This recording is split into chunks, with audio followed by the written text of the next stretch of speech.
salute to the flag. I Pledge allegiance to the flag of the United States of America and to the republic for which it stands, one nation, under God, indivisible, with liberty and justice for all. Thank you and welcome to the regular school committee meeting of Monday, March 28th, 2016.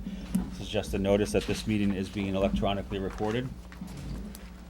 Start with our consent agenda. Motion to accept a donation from Robert and Suzanne Netwig in the amount of $200 to the Attleboro High School Model UN in memory of Doug Matthews. So moved. Second? Discussion? All in favor? Aye. Motion to accept a donation from Massachusetts Housing Investments in the amount of $250 to the Attleboro High School Model UN in memory of Doug Matthews. So moved. Second? Discussion?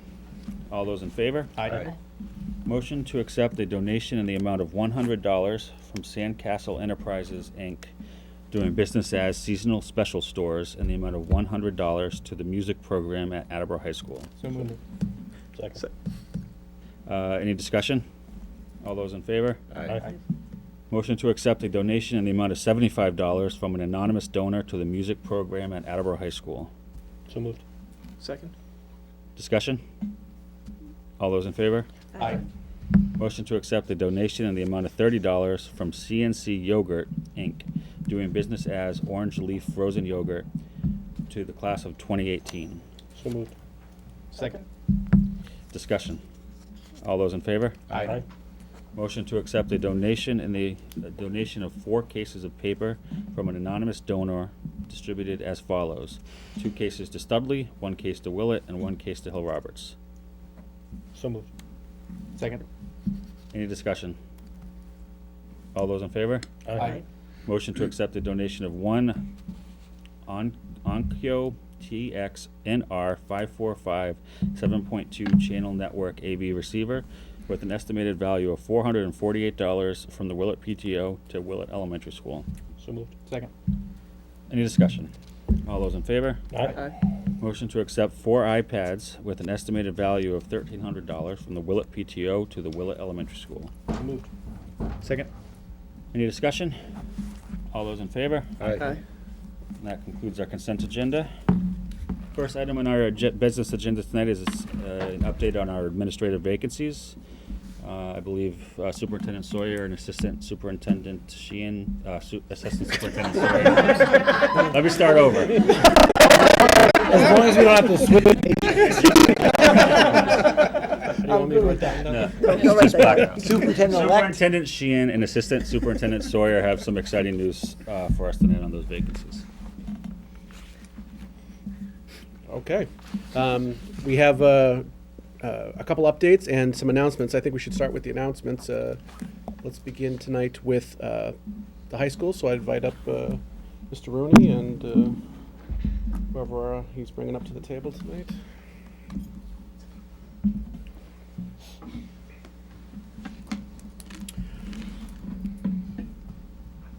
So, as you know, Miss Edmonds has announced her retirement, and so we have a vacancy anticipated for next year as the CTE director, and Mr. Rooney has an update for us on that process.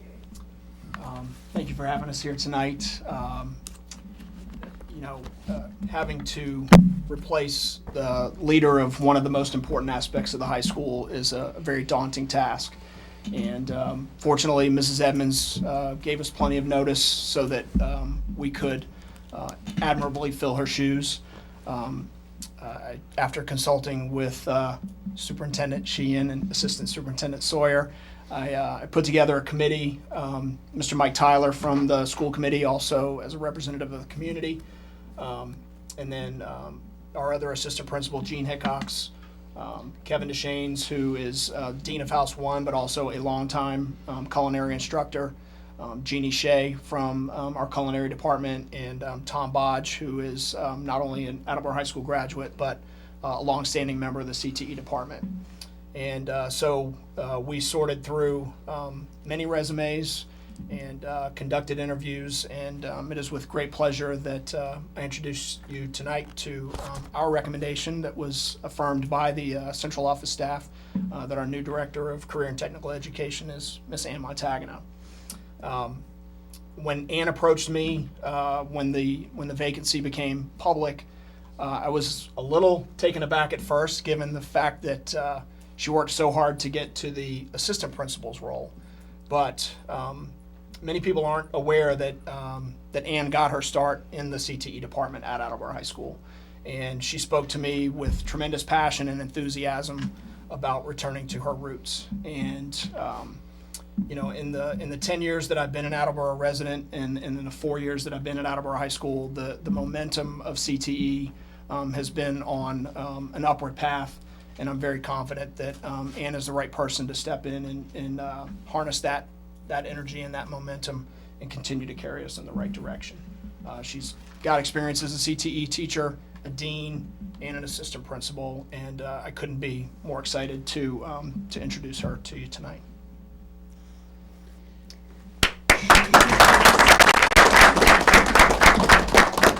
Thank you, Principal Rooney, and congratulations, Ms.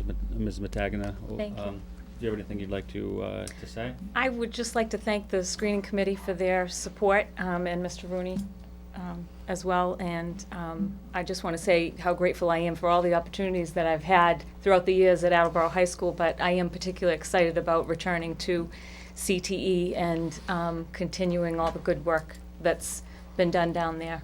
So thank you all. Congratulations again. I think we're always excited when we can fill an important position like this with a candidate who knows the district, who not only knows the district, but who we know and know can do a good job. So I think it's an exciting day for the district and for the CTE program. Does anybody else on the committee have any comments or questions? Well, again, congratulations. Thank you. I think this is great for the CTE program, and we look forward to continuing to work with you the next several years. Thank So you. thank you. Thank you. Thank you. It was sometime around 2002, 2003 that the then high school administration talked Ms. Montagano and I both into co-chairing the NEASC accreditation process back then. And as a result of that, I had the chance to work very closely with Ann. And I'm very excited for this move. I think she's going to do a great job and be a real credit to the Attleboro Public Schools. Great. Okay, so next big event, I'd like to call up Dr. Fred Souza. As we know, Karen Saltzman has announced her retirement at the end of this year, and we needed to do a process. I ran a screening committee at Brennan. I'd like to thank the members of that committee that are here tonight. In the back, we have Shelley Glassman, Hannah Clark, and Dawn Greening. I think that's people I see. We had other members, of course, and parents, and Mr. Larson was the school committee representative. As is the case, sometimes when we anticipate that there's an internal candidate, we did an internal posting. We met as a committee to discuss the applicant internally that we anticipated. We ran an interview process, and it was the unanimous decision of the screening committee that we didn't need to go out to do a search because we had the right person right in the building already in Dr. Souza. For those of you that don't know him, Dr. Souza comes to us really from Fall River via Randolph. He has a teaching and learning background. He was a mathematics teacher in middle school. He's done coaching roles. He's been a district coordinator. He really understands the teaching and learning aspect of what we do. And over the last couple of years, he's been an assistant principal, first at Coelho, now at Brennan. And through that role, I think he's sort of rounded out his experience and really been preparing himself to move up to be an administrator in this district. For those of you that know him, Dr. Souza is a true believer in education. He believes in what we're doing here. He believes in kids, and his attitude is just absolutely infectious. It's really something to be around, and the people who work with him, I think, will be happy to speak to that if you ask him about it. One of the greatest things about Dr. Souza is he's a hands-on administrator. He's visible, he's in classrooms, He's with the kids. They all know him, and Brennan, I think, is collectively really excited to have him step in and fill the big shoes that Ms. Saltzman's leaving. So I'd like to present to you the next principal of Brennan Middle School, Dr. Fred Souza.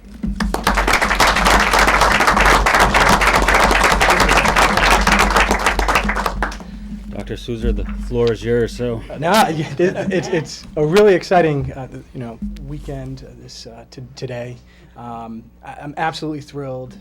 I have to say, when I walked in Attleboro into the school department, I just realized that this is a real unique district, and I appreciate all the opportunities that I've had here. I have an amazing, staff. Just the staff that came out tonight. It really is going to be an honor to continue the work at Brennan, and I'm super excited. I'm not going to lie. So this is a great day. So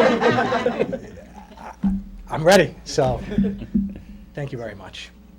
Mr. Storrs? I just want to say, knowing Mr. Souza from Coelho, I knew this was a role you would someday quickly get into, and it happened pretty quick, which is great. I think Brennan is very lucky to have you, so this is a great appointment. Thank you very much. Mr. Larson? The opportunity to be on Dr. Souza's interview committee was an extremely unique experience for me. I didn't know him very well at the beginning.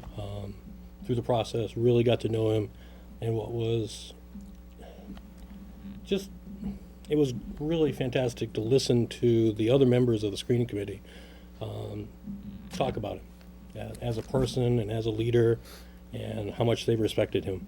And it was a great process and a very simple process at the end.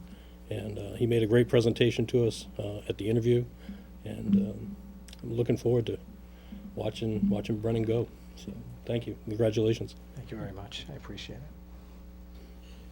Well, again, an internal candidate. This is, I think, another good moment for the Attleboro schools. It shows that we have the right people in the right places. As a Brennan alumnus myself, I'm excited to have someone coming on with the reputation that you do around the school district. I think everyone speaks very highly of you for a reason, from what I've seen. So I think the schools are lucky, and wish you all the best. Congratulations. Thank you very much. Thank you. So both announcements tonight result in new vacancies. We will be this week posting the assistant principal position at the high school and the assistant principal position at Brennan Middle School. We hope to fill those in short order, and the best way to do that is to do those as quickly as possible. The window of opportunity in finding the top candidates is going to close quickly, so we're going to get that out. Just some other updates. The Hill Roberts process is in full swing. They are interviewing this week, and we hope to have recommendations from them in short order. And the special education director position, we will be convening that committee later this week, get that process up and moving very quickly. We also have the posting open for the K-12 humanities coordinator position. That's open, and I believe that closes early next week, so we'll be moving on that quickly as well. So we are slogging through a pretty significant group of vacancies, and we are excited that here tonight we have presented some real high-quality candidates, and hope that that is a trend that continues through the rest of the spring. Great. Thank you. Superintendent Sheehan, you have an update on the changes to the Mass CTE regulations?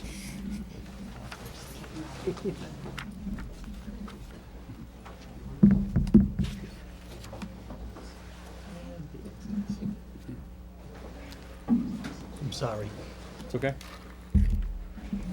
Members of the committee, the Attleboro School Department currently is implementing the current new guidelines and regulations under 603 CMR 4.036B1, which, as you know from the last meeting, 9th grade students who reside in cities or towns that offer an approved exploratory program, as Attleboro does, shall attend the exploratory program provided by the District of Residence. In essence, that means that our incoming ninth grade students will in fact be going to our exploratory program. We did put this through legal review on more than one occasions, even not just to the Department of Education, but also through the CVTE office, the vocational office at the DESE and their legal team to confirm that our interpretation, in fact, is an accurate one, and the word shall, in fact, was replaced in their words by require, that we are required for our freshmen to go to our exploratory program. That does not mean, however, that our students are not going to be able to attend Tri-County. As freshmen going into their sophomore years, those sophomores, after going through our exploratory program, and the Tri-County students from the member districts or those schools that do not have an approved exploratory program, our students will be able to apply to the same exact program of their desire as sophomores. It's very interesting because it went a little bit further than that with our legal team, because under the vocational technical education regulations and under Chapter 74, it actually said that the exploratory programs, those students that have exploratory programs within their district, they may not attend those other vocational schools. They have to attend here. I think it coincides nicely with our new director of our CTE program. I think it coincides nicely with the MSBA things that we're doing in the next 5 years at the high school renovation in connection with the CTE program. It coordinates the endeavors by Superintendent-elect David Sawyer and the high school with regard to how we're going to craft what our CTE program actually looks like in the future. So I think this is actually good news. Some other information that you should have is that currently 23 students from Attleboro, in fact, had made application to Tri-County. Only 20 of those students, however, came from our 3 middle schools. Three of them came from parochial schools or from the Foxborough Charter School. Of those students, in fact, having a meeting with Superintendent Dockery from Tri-County, 10 of those students under the old guidelines would have been given approval to attend Tri-County, 10 of the 23. So in order for everyone to be on the same page, as you have in your packet, I crafted a letter that was sent to the Tri-County Director of Student Services, Ms. Sands. But also, prior to that, I made sure that all the parents of our 23 students, in fact, knew exactly where the Attleboro Public Schools was with regard to this endeavor, and that was that we would be implementing the law to its fullest. That, in fact, we stated what that regulation was. We stated what our commitment to vocational education was, and also the opportunity, if desired, that those students would have as sophomores applying to Tri-County. At the same time, and the same date on March 15th, I also sent a letter to Superintendent Dockery explaining where Attleboro Public Schools was with regard to the implementation to its fullest of this regulation. I did meet with Superintendent Dockery last Thursday at length to discuss a number of things within the next 48 hours that he is probably, he is in error. I think his attorneys were the same law firm as ours. Will be explained to him that that interpretation was wrong, that he had sent that letter to our parents, and I did discuss that letter at length with him. But I want to make sure that our parents heard directly from their superintendent exactly what we were doing as a school system, and that we are committed to those children with regard to vocational education. In fact, what we were planning to do for those students if they should continue or wish to continue as 8th graders or sophomores at Tri-County.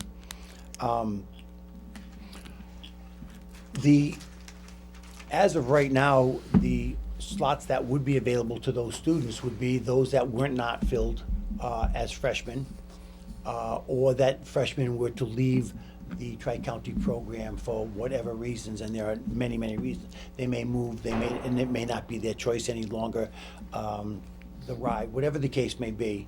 I did have a very strong feeling from Superintendent Dockery that Attleboro would be given the first opportunity to fill those slots as we have in the past as well.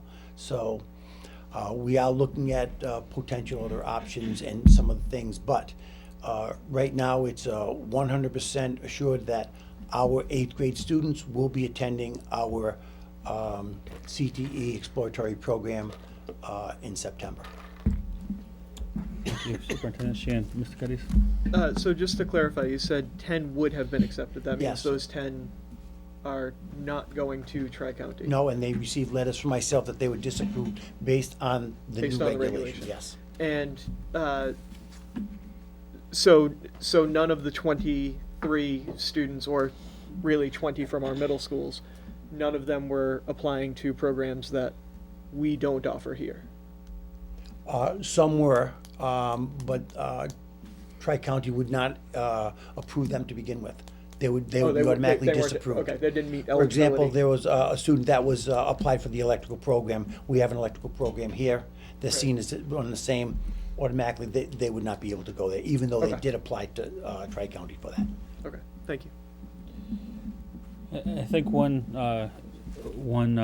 important point that Mr. Sheehan made, just to reiterate, is that after the last meeting, we did again reach out to our legal counsel for clarification as to, the statute that, as we said at our last meeting, it seemed pretty clear in that students shall attend the city high school if there's an exploratory program.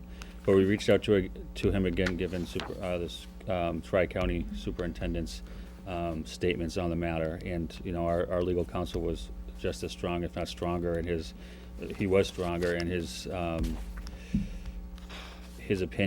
legal opinion, that it was as we had interpreted that they shall attend Attleboro High School. And not only that, but he reached out to DESE, and not only DESE, but DESE contacted their legal counsel, their CTE representatives, and they all, unanimous in saying the same thing, that our interpretation is correct. So, it's not a matter of us trying to, get around any regulation or take advantage of any loophole. This is, something that has been told to us as a hard and fast rule that we have to comply with. Mr. Storrs? The current exploratory program for the freshmen, that's if I understand it correctly, it's 2 semesters, correct? Or 2 trimesters, right? And my son attended it this current year, and it seemed like it was a very positive experience. So there's no plans to change the amount of time that the 2 trimester schedule. At Tri-County? No, For at here, Attleboro, yep. there's, no. Okay. As a matter of fact, I discussed that today with Mr. Rooney, and no, that's, the 2 trimesters seems to be the appropriate amount of time necessary to complete the exploratory program. Totally agree. Very good to hear. Thank you. Mr. Quinn? First of all, Mr. Sheehan, thank you very much for following up with the legwork, try to bring this to a resolution. I guess the only thing that I get a little concerned about, or just thinking long-term, is something that Mr. Larson brought up at the next meeting, is that they start their rotations in the second semester. And according to, I think it's 3 in the documents provided, the regulation, it says, a couple lines down, a non-resident student is entitled to the same rights and privileges of students who reside in the receiving school district. The non-resident student has the right to remain in the receiving school until completion of his or her secondary program. So I guess what I'm wondering is, if in the final analysis, are we still going to have to, be paying for that extra semester at one point if that student decides to take the next half year? Because if they, and I don't know what the logistics would be of the first round of their let's just say the dental hygienist program. Do they take it in the they come in as a sophomore. What do they do in the fall semester, and then do they have to take the introduction in the spring semester? I guess I'm just thinking that, you know, we may have to think through fully how to best expedite that system so the student's not in there for an extra semester, and we're actually capturing the cost savings that this law seems to provide us. I have had a conversation with Superintendent Dockery with regard to that and what were some of the scenarios. I've had a conversation with Mr. Rooney with that today. I did not want to continue any conversations until Ann Montagano, as the director, in fact, was hired, because I believe she and the student services coordinator at Tri-County, we have to have some meetings with regard to discussion. What happens now if, and kids apply, because you would think that our sophomores would be a semester behind, or depending on how many hours are necessary at Tri-County to receive the certificate. Those pieces have to be worked out. Mr. Dockery didn't seem that he had that much concern with regard to making up the semester or another way of looking at it. We had in fact discussed that, and those type of options or possibilities are still being vetted. Excellent. Thank you very much, Mr. Sheehan. Thank you, Superintendent Sheehan, for the follow-up and continuing to work on this issue. I know it's a confusing one. Please keep that documentation. Yeah. Yeah. Mr. Furtado, if you want to join us.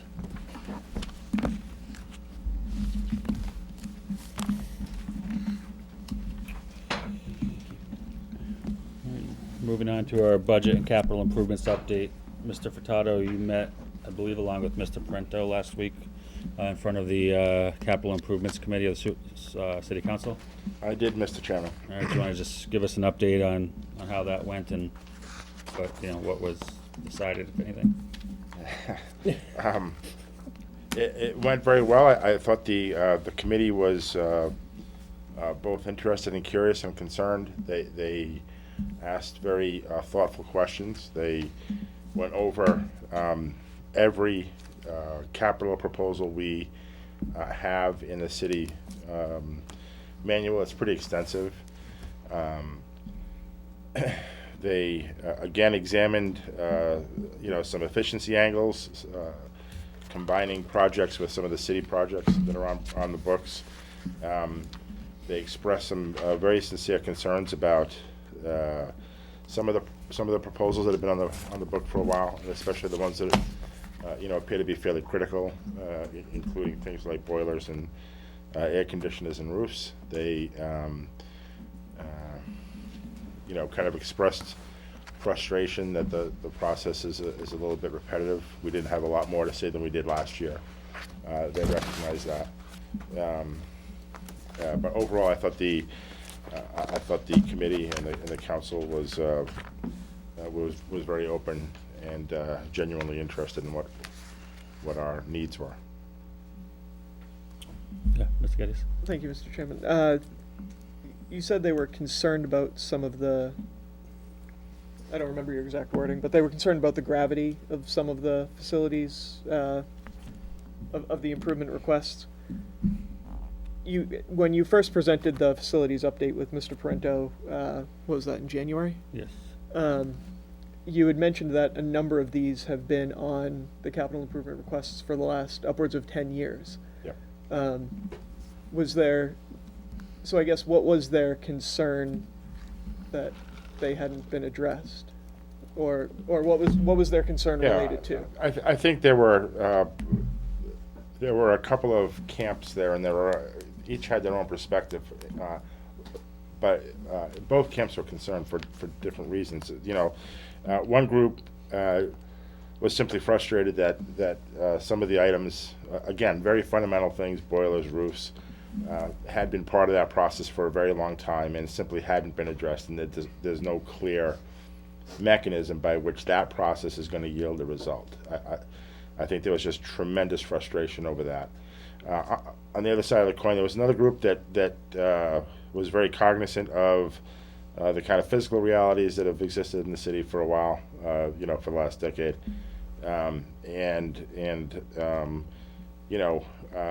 felt that some of the school's needs had been addressed, and most notably some of the larger projects, the roofs here, the roofs to Hyman Fine and Hill Roberts, and the roof work done at Studley. And that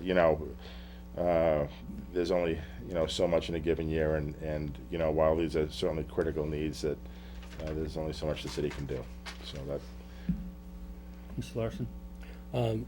Mark, first, I'd want to thank both you and Jason. You guys did a great job last week. Thank you. It is always fun to watch the dynamics of the questions that come to both of you. And with some of the conversations I had after the meeting, I think their biggest concern, quite honestly, is, the total list of our urgent needs is well over $4 million. And I think part of the concern is that everything that's on our urgent list isn't going to fix itself. And I distinctly had one conversation where I think the biggest concern they have is that they're all going to fail 1 month apart from each other. So they're all going to show up as emergency on each given month, instead of, I think they're really hoping that a package can be put together and they can all be addressed as one unit prior to them all failing. Because I think there is an awareness that, the boilers are going to go someday, and they're going to have to fix it then with whatever money may or may not exist. And then a month later, we're going to have a failure in something else. And I think they really were coming to terms with the fact that all of these things need to be done, and if there was a way to put a package together. And so it'll be certainly interesting to see how the rest of the communication goes. But I was very encouraged to just get the feel that they certainly want to get all these projects done, and they obviously just don't know how to pay for it. And I mean, none of us know how to pay for it, but I don't want to make it sound like it's an all or nothing situation. But so I thought it was a very encouraging meeting. Yes. Ms. Fields? And I just want to say, I too watched it in very spirited discussion. was. But you guys did a wonderful job.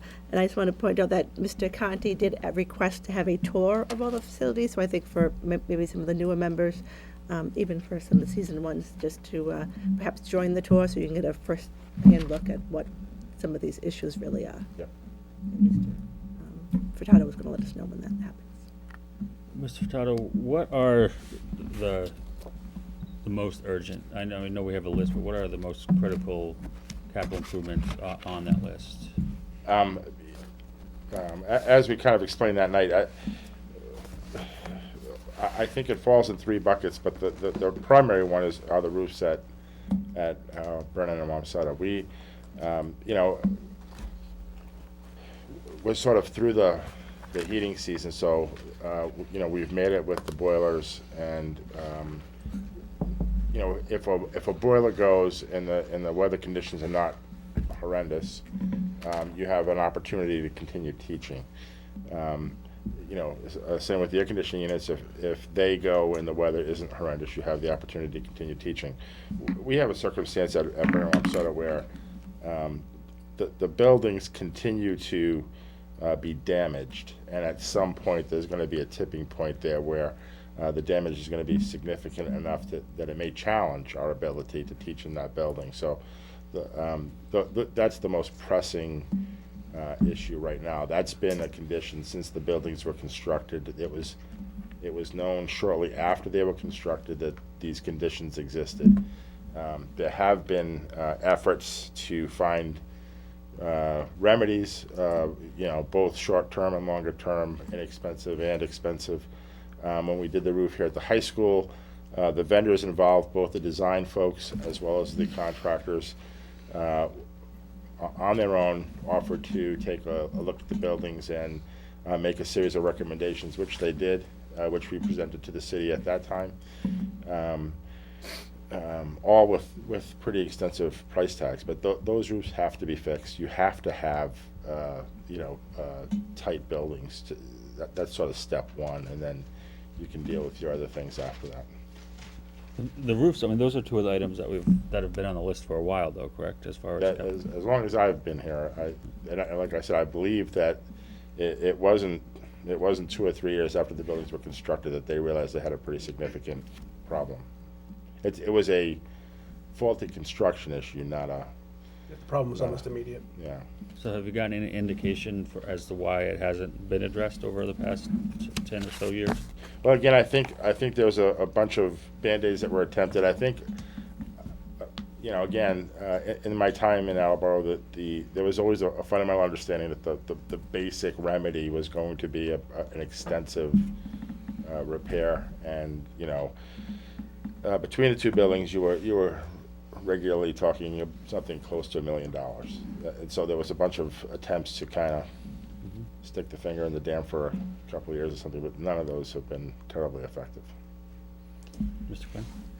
Yeah, I was just curious about the funding sources for the projects that you provide us a list of all the capital improvements that have been made. Do any of those come out of our operating budget, or is that all funded through capital improvements line items out of the city?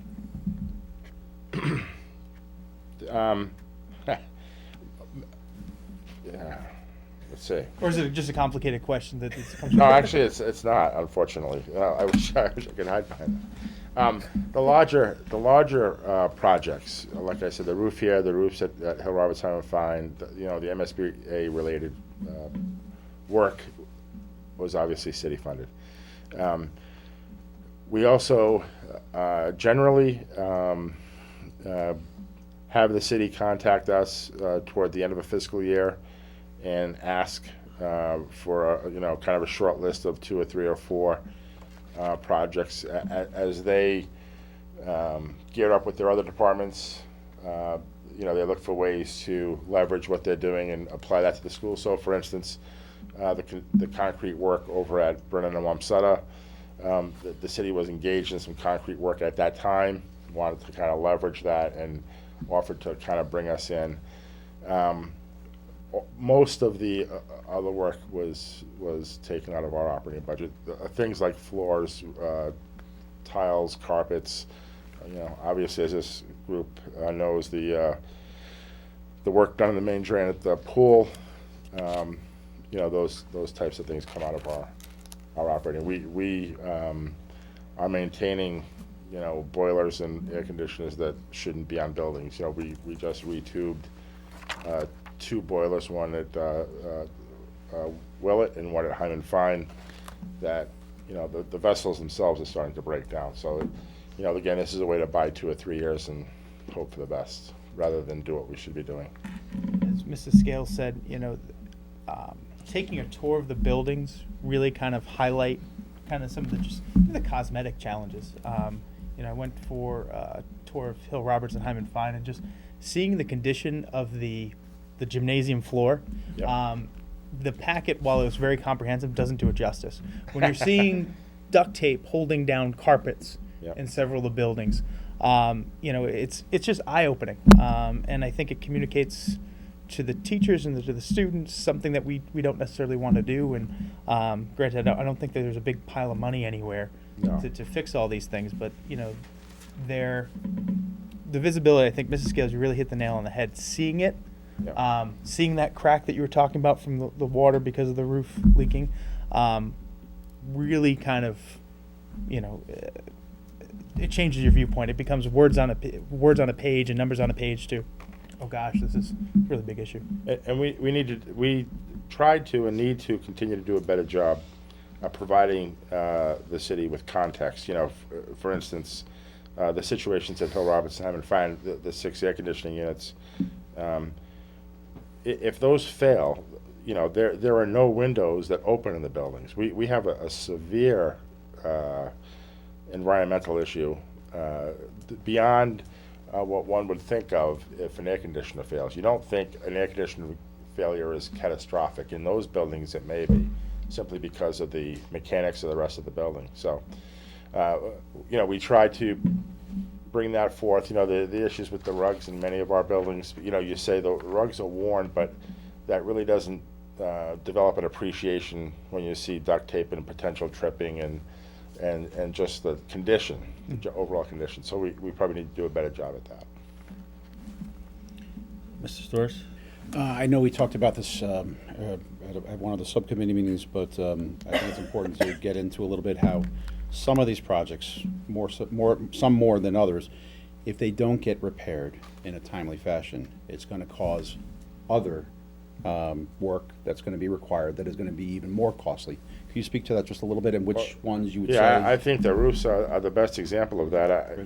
Had these been addressed, 5 years ago, you're probably paying 70% of what you're going to pay today after inflation.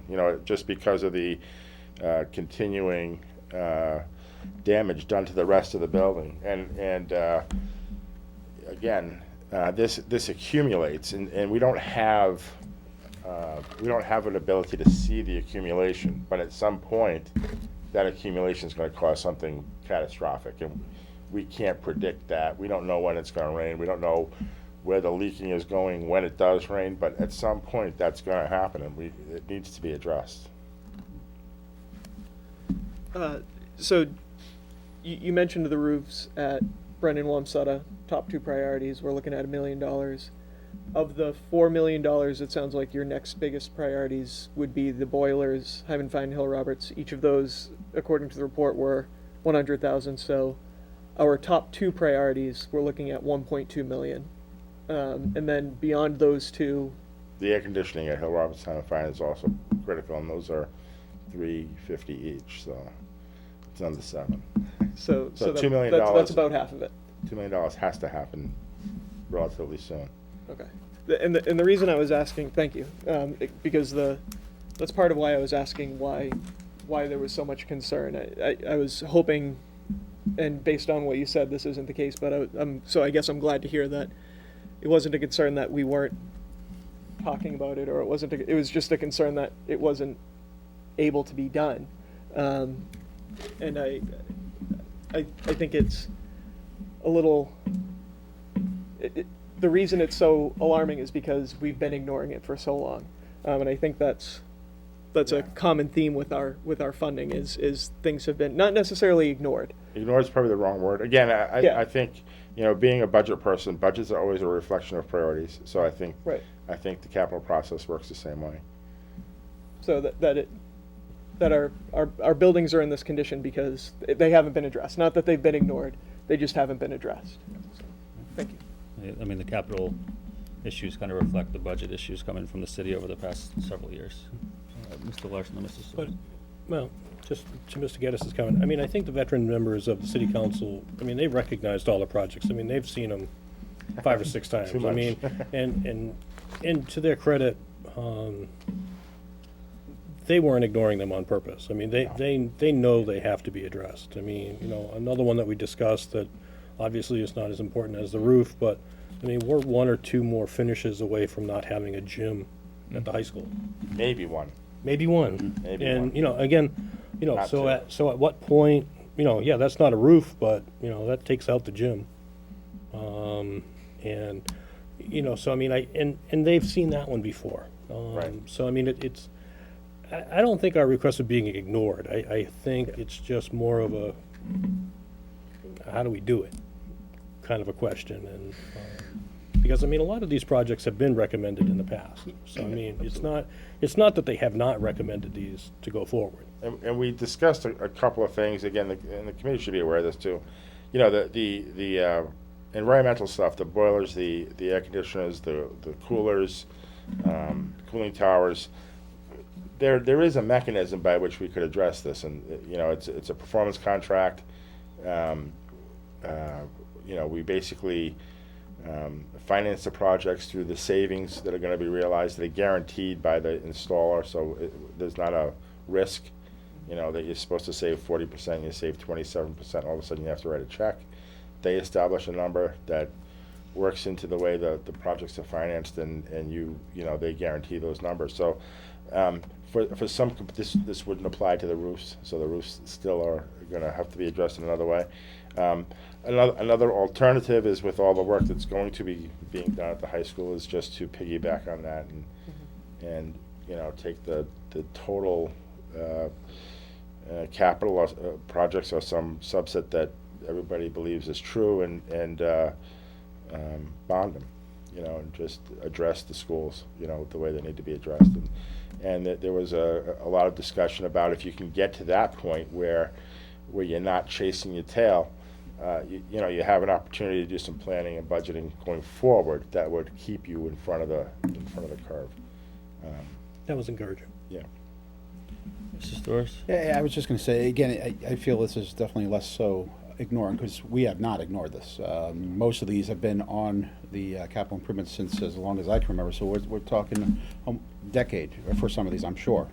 It seems like it's more of a kicking the can down the road kind of situation, and you can only do that so long, and for some of these, I think we're past due on to the point where we have to move forward with this. So hopefully there will be action. Anyone else on capital? Was anything mentioned about the high school at the meeting before this? No, other than we did not address any of the issues at the high school specifically because it's in the process, and those issues don't need to be addressed by that committee because it'll be taken up by the MSBA process. Moving along slightly, I guess, to the actual operating budget update. If you want to just give us an update, you or Mr. Sawyer, as to your meetings with the I don't know if you were there, Mr. Sheehan, as well, but meeting with the lab last week on the budget. Sure. We had a very productive conversation. In many ways, it's not that anything new was arrived at, but I think that there's a deepening appreciation for the depth of the problem, and that a recognition that there aren't any easy solutions, and it's, I think, helpful that's why they recognized it. Marc, I don't know what you're there. I just like using the word sober. I thought that process with that group was terribly sobering. It's easy to take shots at what the committee is doing and what the administration is doing from a budgetary perspective until you actually have to look at the numbers, and they had an opportunity to see the entire budget by line, by school, and reflect on that prior to the meeting. And I think people came into the room, started to discuss items. I think some of the items, while terribly valid, it was going to result in a $10,000 savings, and you could sit there all day and still not get there. And so I think it was a very, healthy meeting. I think it was, folks had an open mind and pushed all the things that they wanted to push and could think of pushing, and kind of sat there at the end and went, wow, this is real, and this is big, and it's going to require a lot more work than what we just did. And I greatly appreciate the efforts the folks made, because again, it's just too easy to take pokes at it when you're not faced with it. And Mr. Sawyer talks frequently in those meetings about working together and being transparent. I think that was one of the most unified efforts I've seen there, and certainly one of the most transparent. Good. I think it's important that those meetings continue, and that we continue to have talks about the budget and ways we can cut. I think one thing that we've talked about, and that I think is crucial, and it's crucial that the community knows and that the teachers know as well, is that with this budget, what we're seeing, the cuts are going to be severe, but we're going to have to we're not going to be able, or going to want to put it all on the teacher's back. The pain needs to be spread out, and that's going to mean cuts that are going to be felt by the community and going to hurt across the community. I think we've all been, reaching out to and discussing the issue with the state. We've been following what's happening there. We've, seen, the statements coming from the city side, City Hall. I don't think any of us is holding out much hope that we're going to get much help from either place, unfortunately. So as time goes by, it's more sobering. So we really need to think of where those cuts can come, but we have to make sure that the pain is spread out. Mr. Quinn? I really appreciate the fact that this was taken to the lab, because the teachers and the administrators are the closest ones to the needs and efficiencies and inefficiencies. in the school department. You know, if you look a lot at the business literature, a lot of the best ideas in terms of cost savings come from your frontline folks. So as much as the challenge is also an opportunity, and while $10,000 doesn't seem like a lot, but over if you know each building comes up with 10, now we're at 90. You know what I mean? So there's multipliers that are nothing to sneeze at. Right. And you know, I think it's, as I've said before, it's not a situation where we can continue to admire the problem. It's one where we have to come up with solutions and just even ideas. Even if you know the idea doesn't stick, maybe it leads to the next one. So these lab meetings, because you folks are so close to the challenges, are going to be critical. But you know, as we've said again multiple times, this is going to be a multi-pronged solution, and that I don't think the lab can come up with it all alone. I don't think the state can come up with solving our budget gap alone. I don't think the city can. But I do think we need to have a continual and a standing discussion on the budget and how much does this area prioritize education. And I think that, you know, we need to hear from the community how much education is valued, and if it's valued, they, you know, need to be talking to their city councilors to make that point, and they need to be talking to the mayor. And it's not just about this one budget year, because you know, I've been in the town for 3-4 years now, and this is continual, it's cyclical, and we almost need to be looking at fiscal year 2018 at this point to figure out, you know, what challenges are we going to face, you know, a year from now, and then come up with a plan. So thank you for your efforts, and we just need to continue to do more. Mr. Larson? I just want to publicly thank the lab for being involved in the process. Yep. They're a great group of people, and they work very hard, and we're very lucky to have them. Thank you. Mr. Geddes? To along the lines of Mr. Quinn's point, I agree it's going to take a lot of creativity, and I hope, again, to Mr. Quinn's point about the I'm losing my train of thought here. So many different directions. I do think it is something that I hope this is a process that isn't just happening with the schools. Where if we are as a community going to prioritize education, it's going to take effort not just on behalf of the schools, on behalf of the lab, because I agree it is fantastic that all of these different constituencies within the district are participating. This needs to go out to other areas of the city and trying to find money in other spots to come over, and any type of creativity on that end I think will be very helpful. This is, I think, a part of I think the capital improvement requests that have been there for 10 years are a perfect example of where we are because we haven't really been addressing it as needed. My wife and I went to Studley for the kindergarten night a couple weeks ago, and we were told that at Studley they're averaging this year, I think, 25 students in the kindergarten class. Yeah. Mr. Quinn, you probably know an industry standard, for lack of a better phrase, closer to under 20, right? The closer to 20, the better. I think it becomes challenging fiscally to get it down below that. Sometimes you can ideally, but anything over 20, it becomes more and more challenging, particularly for those students who are coming in, who need the adjustment to the school, the social emotional aspect of it, and then also to identify some areas of challenge so that they get the individual attention that they need. So we're looking at classrooms that are anywhere from 25 to 30% higher than really where they should be for the sake of the students, and that's really what our priority is. So. Yeah, and just to build on that, you know, I wouldn't, you know, I would phrase it a little bit differently in that I wouldn't necessarily look to other areas. I wouldn't phrase it as looking to other areas to cut so much as our municipal government that sets the budget has not prioritized education in Attleboro in years. I mean, it's just, I wrote a piece in the Sun Chronicle a couple weeks ago, that said that I believe that strongly. It has not prioritized education years after years of doing that, and that's why we find ourselves in the position that we are in now, combining that with the fact that the state is not funding at the level that it used to, and it's not sustainable. And just, one thing that I just wanted to push back on a little bit, because Mr. Larson had brought up the lab, and thanking them, and I agree with that. And, just going to the teachers and our educators, there has been the rumbling from City Hall that a lot of our budget problems is because of what we pay our teachers or because of, pay raises, and that, that's a completely ridiculous argument. I would say that our teachers are fairly compensated, but to try and spread the idea that any of our trouble is a result of what our teachers are paid is just trying to, I think, confuse the issue, personally.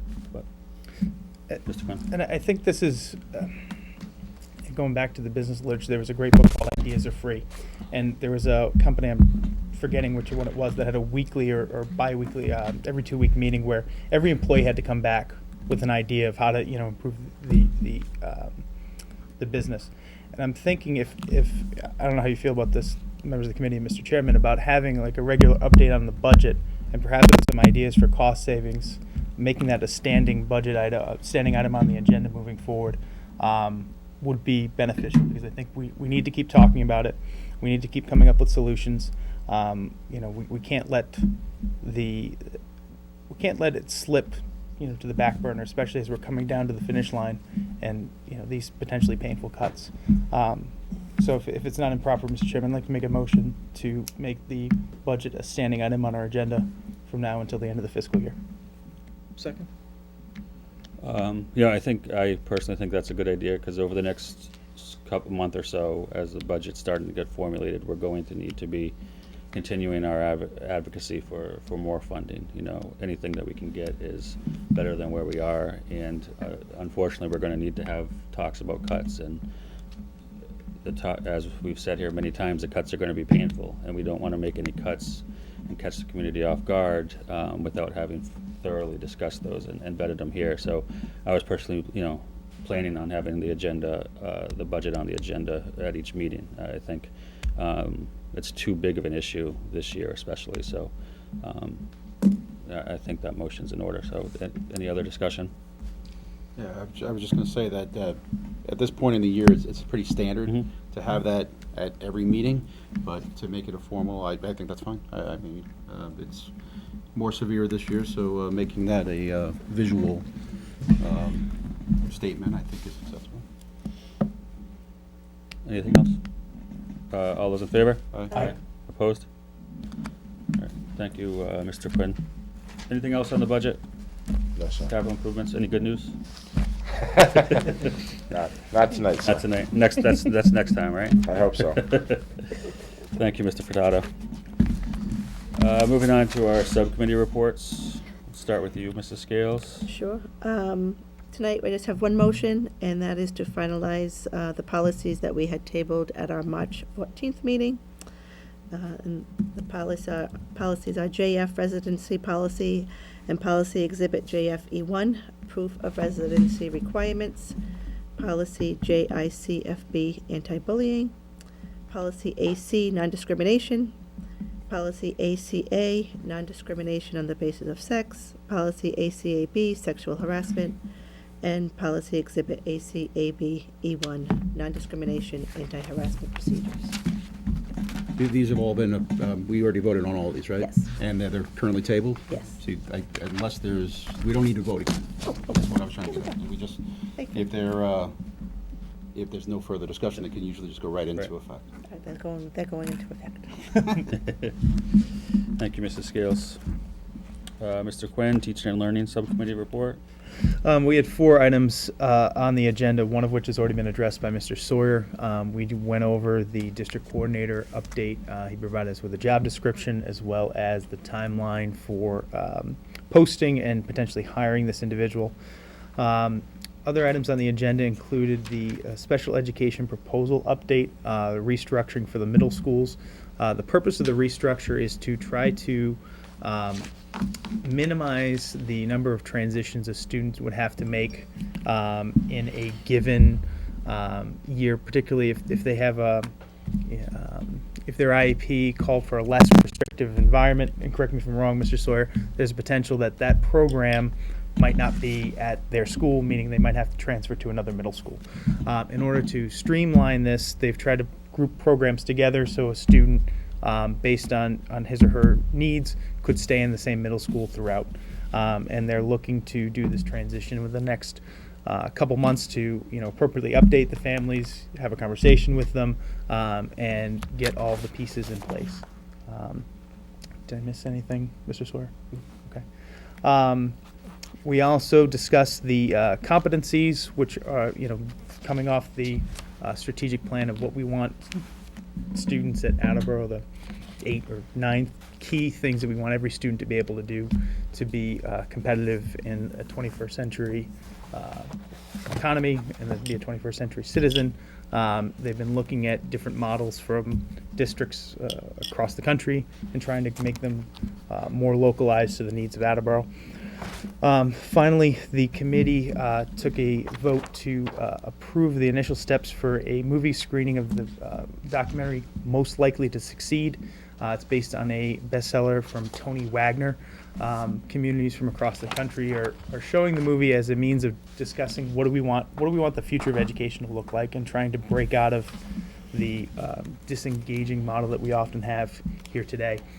What I think is really important for us is that this movie also highlights a lot of the things that we'd like to do as a result of our strategic plan. So what does that look like in practice? The next steps are for the selected members of the administration and school department to screen the film to make sure it's appropriate and relevant for our purposes, and they will be reporting back at our next teaching and learning subcommittee meeting. The trailer is available online in case anybody in the public is interested in watching. It's about 3 minutes. And that concludes my report. Any questions for Mr. Quinn? Thank you. Next, we have our open forum. Would anyone like to address the school committee at open forum? That closes open forum. Then the school committee will be entering into executive session. Pursuant to Mass General Laws, Chapter 30A, Section 21A2, to conduct a strategy session in preparation for negotiations with non-union and union personnel. Before we do that, can I ask a question? Sure. Just so I have it. In Mr. Quinn's report, are we bringing that motion forward to the full committee? That you, 'cause I don't think it needs to be brought forward to the full committee. Okay. It was listed Yep. as on the agenda, but it doesn't need to be voted on. Good. Yep. The final, if Yeah. if it's approved, we will bring Yeah. it to the That's committee. fine. Because right now, Thank they're you for just screening clarifying. it, and when they, it's just I was just going to say, for the executive session motion, and we will not. not reconvene, correct? We will not reconvene in open session. The motion? So moved. Second. Ms. Sawyer? Yes. Mr. Geddes? Yes. Ms. Johnson? Yes. Ms. Scales? Yes. Mr. Withers, yes. Mr. Larson? Yes. Mr. Quinn? Yes. Mr. Soares? Yes. All right. We will reconvene, we'll go into recess for 5 minutes and reconvene in executive session in 5 minutes.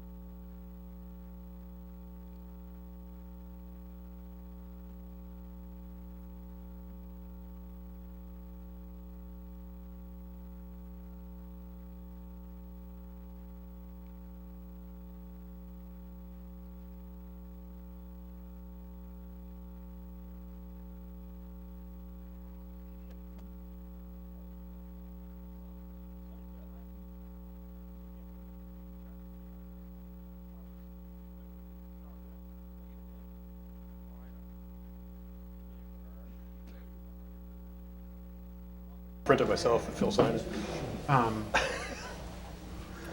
Do you remember exactly when that was?